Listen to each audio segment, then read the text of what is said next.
Guys, welcome back to my channel. My name is Sigrid. I make a lot of bookish related videos, mainly book subscription boxes, but I do a lot of other book related videos as well.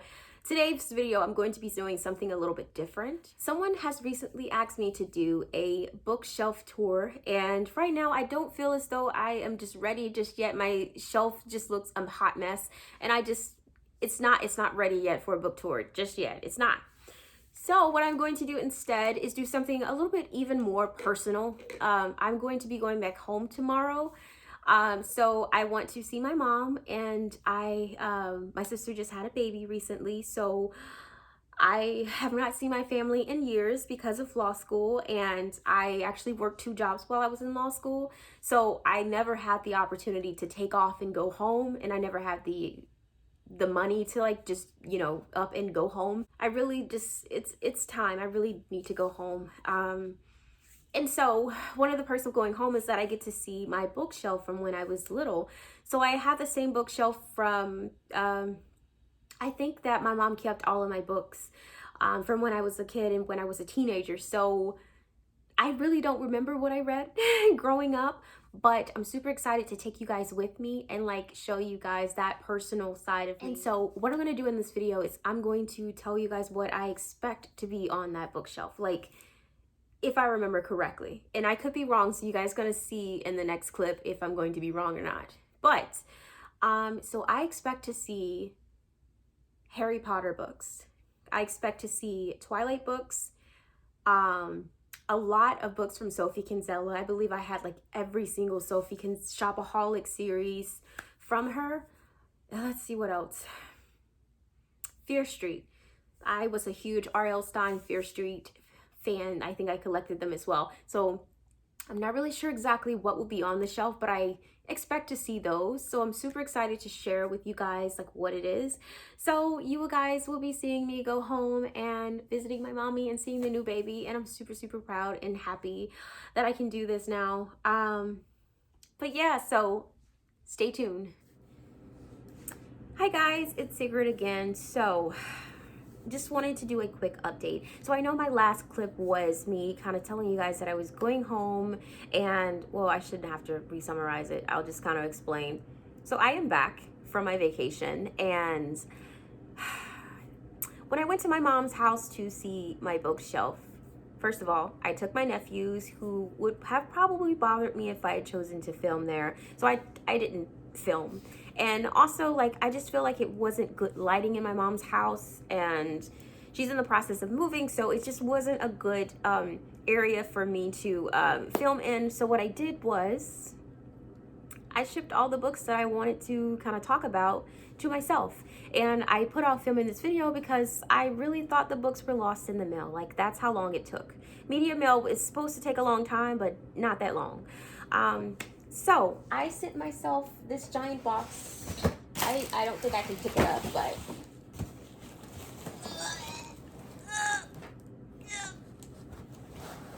oh god, I sent myself this giant box. I sent myself this giant box, and I'm going to be unboxing it for you guys, and my leg hurts right now. So these are the books that I felt like were the epitome of my childhood. These are the books that kind of made me the person I am and kind of started me to reading and things that I really enjoyed growing up. The thing that gets me is that USPS threw this box at my door, and I know they did because I was like literally asleep, and then I woke up and I was like, what the hell was that? They threw this box at my door, and because of that, things are falling out. Like, literally, I haven't unboxed this yet, but like, this book is out. How do I have this book? It was like literally, like when I pulled it in, this fell out the bottle. So I apparently paid 75 cents for this book growing up. I was a huge Sarah Dessen fan. So this is The Truth About Forever. This is like a book that every young woman needs to read. I don't remember what it was about, but a lot of Sarah Dessen book is kind of like learning about your body and learning about new relationships and being a teenager, falling in love for the first time and having that experience. So the first book I want to talk about is Twilight. I did predict earlier. I know I read all of the Twilight books. I was so into Twilight growing up that literally when I read the first book, I didn't eat anything. I literally read the book in 2 days, and like I didn't eat anything the first day. And I told my mom, if you buy me the book, like I didn't eat reading the first thing, so this is like obviously a good diet for me. And she bought it. She literally bought me the next book. I think she probably would have anyways. Like, I was spoiled. So you guys,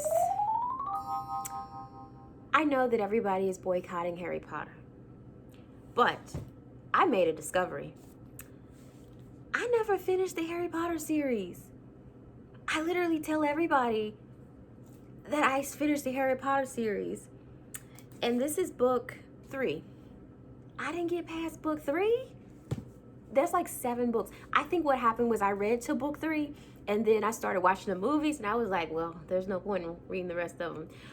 You guys, I literally went my entire life thinking that I read Harry Potter growing up, and I only have this book. So this must means that I read all the way up to this book, or it could just mean that I only kept this. Maybe this was my favorite Harry Potter book. I don't remember. But what I'm going to believe is that I didn't finish the series. I'm a hypocrite. The next book I want to talk about is a genre that I absolutely loved growing up. Well, not as a kid, as more of a teenager, like starting to like funny things and a little bit of romance, a little bit of romance scenes, but not too much. I was reading Bridget Jones. Like, you guys, this is chick lit. So this is kind of like young women, like in their early 20s. It's witty banter. It's kind of like romantic comedies. And of course, they made a movie out of it. And I remember how happy I was to see it. It was just so good. Bridget Jones is just kind of like, she reminded me so much of herself. Someone who, I guess, considered herself to be like this awkward person. And she doesn't consider herself to be really pretty, but she got all the men in this damn book and in the movies. I was like, girl, you got Hugh Grant. I think Hugh Grant was in the Bridget Jones. I don't know. Hugh Grant, I love Hugh Grant, okay? But, yeah. Bridget Jones was just like, it's so cool. And I remember that it's written like this. So I love books that's written like this. I remember she would, like, talk about her, like, cigarettes, how many cigarettes she had and all of that. Like, and of course she's British, so it, like, I would just read it with a British accent. And it's, like, set up, it's, like, written, like, in, like, kind of like diary almost. Like, it was like Wednesday, April 23rd, 129 pounds. Don't pick at my British accent. A little thing that you guys don't know about me, when I was like a teenager, I was homeschooled. So I was homeschooled from the 6th grade into the 12th grade.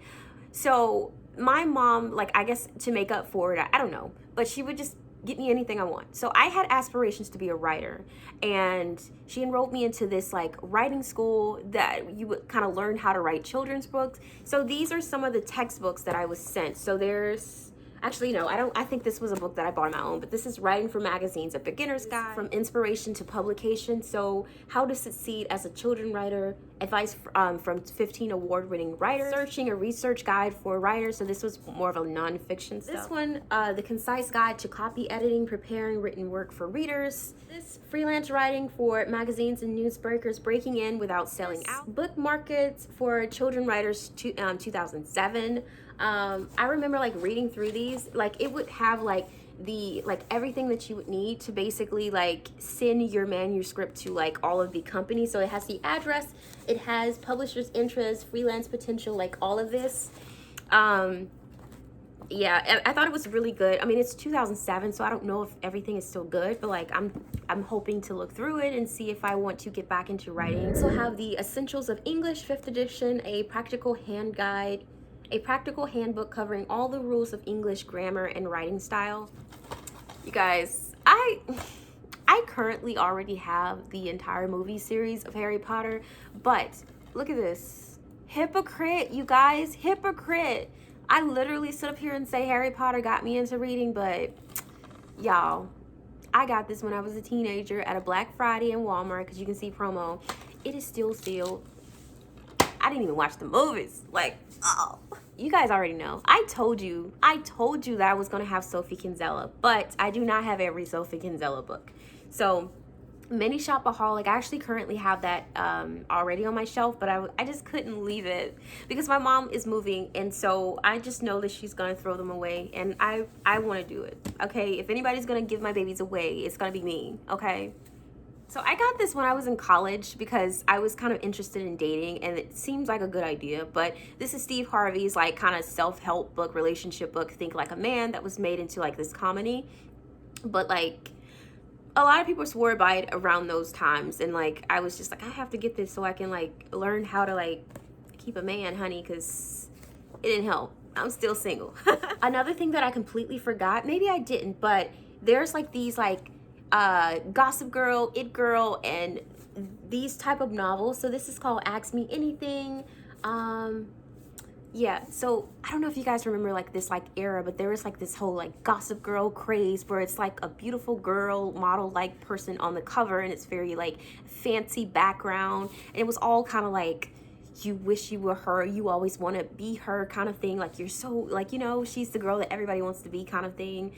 But this is actually a different story. So this is about a 26-year-old. She's an advice columnist. But yeah, it just kind of reminded me of like one of those. I don't think I ever actually read this book, but like I was a huge like Gossip Girl fan, which you will later see. Speaking of Gossip Girl, so this is Notorious, an It Girl novel. I don't know if this is a spinoff of Gossip Girl, but it's written by the same author, so I think I ended up reading this because of that. But yeah, of course, same thing. Beautiful blonde girl on the cover, model like. Another chick lit book. This is called Down with Love. I don't even remember reading that, so I couldn't tell you what it's about. This is another chick lit novel. It's called The Girl's Guide to Hunting and Fishing. I also don't remember reading this, but maybe I did or not, but who knows. Here's my Gossip Girl book. So it's called Nothing Can Keep Us Together. I was a huge Gossip Girl, like Gossip Girl was everything, and I loved the show. Okay, and also like in the same kind of like genre of Gossip Girl, so we have the Click series. So this is called The Invasion of the Boy Snatchers, and it's just, it was in that same like little thing. Another kind of like chick lit book. I actually remember reading this, and it's called The Immaculate Complexion by Edie Bloom. I don't remember like what it was about, but I remember reading it because there's a scene in here where the guy washes the girl hair, and I remember I was like dating someone then, and I was like, and I told him about this book and we both read it together. He was like, I want to wash your hair, and I was like, I don't know what that means. I'm 16. Another book that I grew up with is the Encyclopedia Brown series. I don't know if I have any of those in here, but the author also created a 2-minute mystery series. I remember being crazy about these because literally like you can take a few seconds and like read over it. Like it's like 2 pages for each story. There's like some type of mystery, and then like at the bottom it's like it solves like the mystery. So it's really cute and really quick, and yeah. I actually never ended up reading this, but when I was in college, a girl gave me this, and I actually never read it. Like I feel so bad about it, but it's still in good condition. So maybe one day. So it's like a cult Man of Faith, The Best Men, and it's by Rochelle Ehlers. So it's kind of like one of those childhood to lovers. I don't think that I was really into romance at that time. I have Carrie by Stephen King. I don't know if you guys watched my Pet Cemetery book, but I did say that I was one book that I read from him, and that was Carrie, and that was when I was young. But yeah, I have Carrie. I have The Divine Sisters of the Yaya Sisterhood. I couldn't tell you what this book is about. I just remember there was a big movie about it, and people were telling me it was chick lit, and I ended up getting it, but I don't think I ever read it because I thought it was about old people, and I was like a teenager. I was like, I don't know. So you guys know that I grew up reading Nancy Drew. I currently have a collection of it. I am working on collecting every single one of the Flashlight series. So I think I ventured into Nancy Drew on campus. So this is kind of like a spin-off of it, made her have like a little bit more mature scenarios. I don't think I can ever like really get into it. I think I only have just the one book. It just wasn't the same Nancy that I kind of grew up with. If I wanted a more mature scene, I would have just gotten a different book. I don't want to see Nancy go through that.